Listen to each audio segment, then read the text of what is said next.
Alright, what we are working on is a 2006 Chevrolet Colorado, 3.5 liter inline 5. Customer complaint on this one was, went out in the morning, fired it up, went to pull out of the driveway, things stalled out and would not restart. Hit the key, gauges go dark, headlights dim, no start. Walked away for about 10 to 15 minutes to grab jumper cables, thing fired right up, and then the check engine light was on. So, once we get this annoying SureTrack thing out of the way here, I absolutely hate that. We had two codes. One is an O2 sensor fault, fault bank 1 sensor 2, which I already know about, that's a separate issue. The other one was a P0601 PCM memory error, which I've never seen, I know nothing about. So this will be an interesting one to say the least. So we'll have to do a little research on it. And the first thing I was able to pull up was what you see on your screen there. Applies to internal microprocessor integrity conditions within the powertrain control module. Diagnostic also applies if the PCM is not programmed. Well, the PCM is programmed. I mean, it was run fine all the way in to the shop, all that. The other things I was thinking was possibly, and some other stuff. So I'm going to go through, and I want to check the overall status of the code. So I'm going to plug in a P0601, and kind of hard to see there, but there's our code status. Since clear, it's failed, so that's what we need to know there. I'm gonna clear everything out. So here we go. Fire the thing up, runs okay, gauges will clear out there we go. No check engine light, doesn't come back. One of the big things I had seen with some quick lookups was that, clear it, and if it comes back, then it needs a PCM. A lot of guys just said if the code shows up, it needs a PCM. Not a big fan of that. I'd like to be able to prove it somehow, although I don't know if I'll be able to. So we're going to go here and take a look at our freeze frame data. Alright, collecting. So what we got there is coolant was 37 degrees, RPM 1100, air-fuel ratios a little out of whack. Ignition voltage 11.3, so that's kind of where my low voltage complaint was coming from, or my thought that it could be a low voltage complaint, although it did fire up afterwards, cranked the starter over fine, cranks the starter over fine every time now. But, I mean, that's not a guarantee. That doesn't mean we're not getting low voltage to the module during cranking. Take a quick look at the O2 sensor stuff just to see if there's anything interesting, but that's really a secondary complaint at this point. So, like there, you can see ignition voltage was up at 14 volts when that failed, so I mean we did have at least some type of alternator action, whatever else. Truck made it all the way in, so we're pretty confident there. What we're doing here is I got some data PIDs pulled up on the BCM, and basically I just want to see if the BCM and the PCM are communicating with each other for our starting, ignition circuit, all that fun stuff. So we're getting starter relay command, ignition voltage is up there, the drop downs are actually when I key off on it. So I mean no glitches here, so to say, although I'm still not 100% sure what I'm looking for to prove an internal PCM fault. So, I'm a little stuck here, kind of grasping at straws. And we're going to go back. 8 million back buttons. And we're going to, yeah, there we are, data display.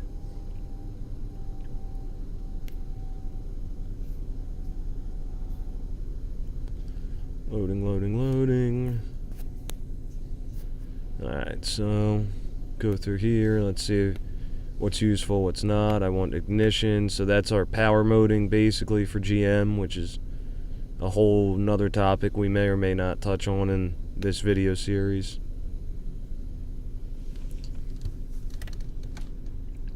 So I mean, we've got active, inactive. So where it dropped down there, key was off, then there was accessory cranking position. I mean, it appears to be okay there.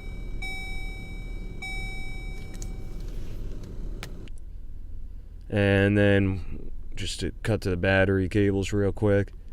Pretty clean. It's a little hard to tell. There's some little white crusties there, if we can get in focus. Not terrible, but a little white crusty. I mean, no green cruddies anywhere. And that's, if we switch over to the negative side, then in a second here. There we are. We got a little rust on that hold down, tie together bolt, whatever that may be. And you can see a little bit of some white cruddies there right at the seam. But once again, just the tiniest little bit in that cable maybe. So I'm going to load test the battery real quick. I just want to check that and basically be able to pull the battery clean out of the system if I need to. No sense in chasing ghosts with a half-dead battery. So, super duper, highly accurate Harbor Freight Chicago carbon pile load tester. Same thing they used on the Challenger spacecraft. Not really. I mean, that's kind of terrible. I mean, we held 300 amps there, pull the battery cables off, high speed cuts here, and just try to get all those white crusties off. I mean, that's telling me the battery, the connection wasn't terrible there, but I do want to, you know, get all that cleaned up and take that out of the equation.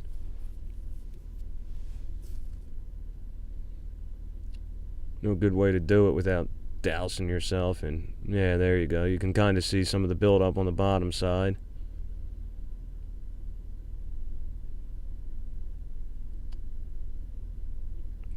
Scrub-a-dub-dub.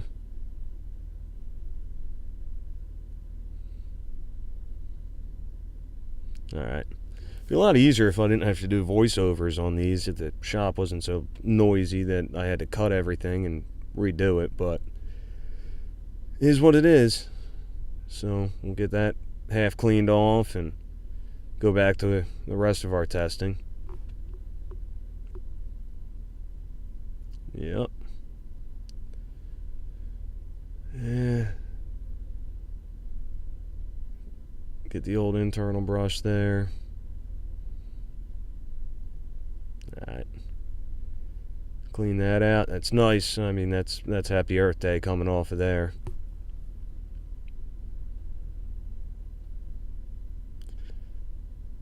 That's just the magic dust, not the magic smoke, so we're still okay.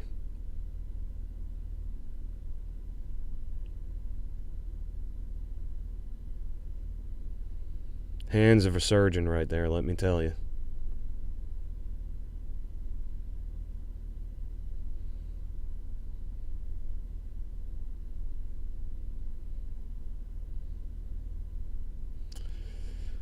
And do a quickie on the battery terminals themselves, just to, I mean, yeah, I guess I could have done a voltage drop test between them, but just load testing on the outside of the terminals there, and we were able to draw it down 300 amps and then have it, you know, stay in the 10.5 volt range. We were pretty okay.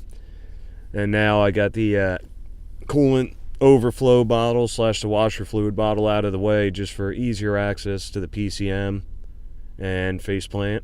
There we go. Come on now. Stay. Come on. I know, I don't want to look at me either, but see if we can get you sorted there. Alright, now there's a couple different ways to do this. I probably could have just pierced the wires, and it would have been better than going through the effort to pull the actual connector, black connector housings off there, but this is the route I went. Not really sure it was the best one. I mean, I don't believe that it was just a matter of a terminal fitment, so I'm not super concerned about opening the latches here and taking the wire covers off. But that's just me. I mean, I know people feel one way or the other, so still learning. I mean, if there is a better way, let me know down below. I'm just kind of taking it bit by bit here.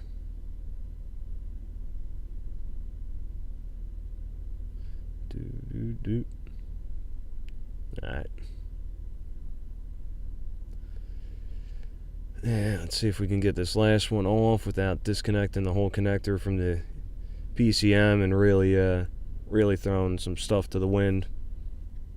Alright, so finally get that connector off there and out of the way.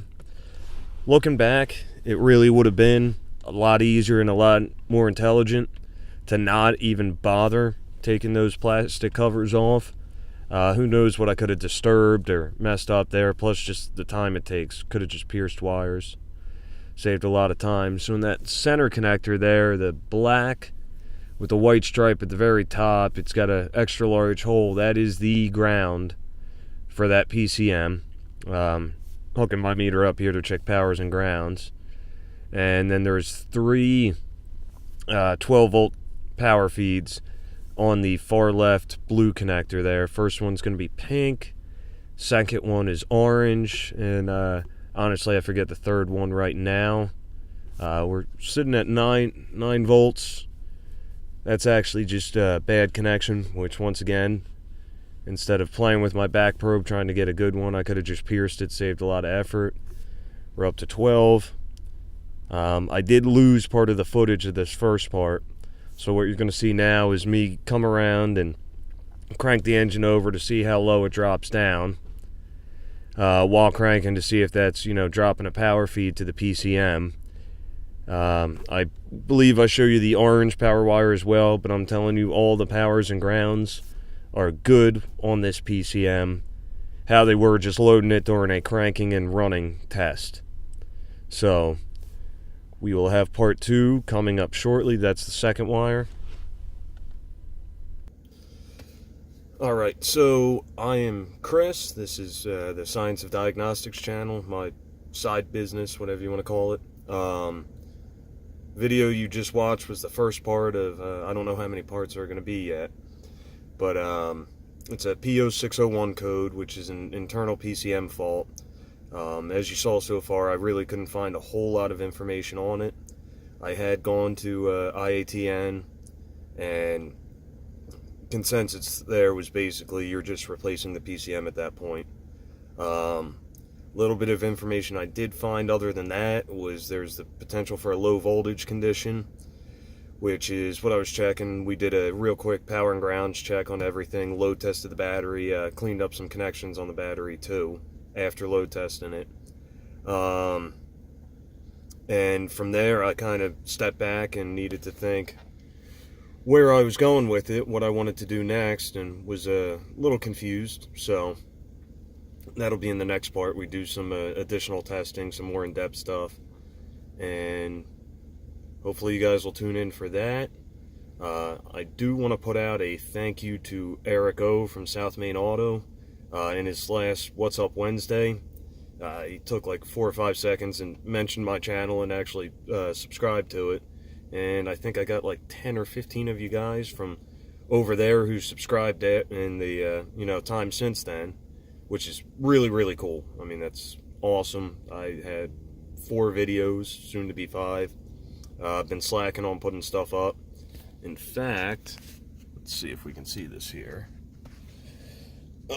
Still doing the final editing on that video. I am doing it mobile, so it's a little bit of a pain to try to get it done, but just because of how many people came over already, I figured I at least owed you guys something. So once again, thank you to Eric O. I mean, that was awesome, not needed, much appreciated. Hopefully I can do something for him in the future. And while I'm thanking him, I just want to thank, and I think all you guys probably feel the same way, want to thank South Main Auto, Scanner Danner, Pine Hollow Diagnostics, Ivan there, Keith from New Level Auto. There's a whole mess of them that they go out of their way to do a lot for everybody by filming this stuff, editing it, putting it up on a very consistent basis, and they're doing it all basically for free or little to no money. Whatever small amount you get through YouTube. So if you guys aren't familiar with all of them, look up their channels. They're awesome. They're PhD doctorate level at what we're doing, whereas I'm maybe first grade level, maybe. But hopefully I continue to learn from what they do, and we can go from there. So any support you can give to those guys, if you somehow found my channel before you found theirs, I say absolutely go for it. Let them know how awesome it is what they're doing and how much we appreciate what they put out there for us, because the monetary value of what they teach is, I can't even begin to put a value on it. Figure what's your average training class, $200, $400 depending, and they put this stuff out non-stop, free of charge. So let all those guys, I probably have 40 different YouTube mechanics, for lack of a better term, that I consistently go to. So I can't even begin to name all of them, but whoever your favorite is, whoever you enjoy, just take 30 seconds, thumbs up one of their videos, leave a comment to really let them know how important what they're doing is, and that we really want them to keep making more. So thank you, I appreciate it. Have a good one.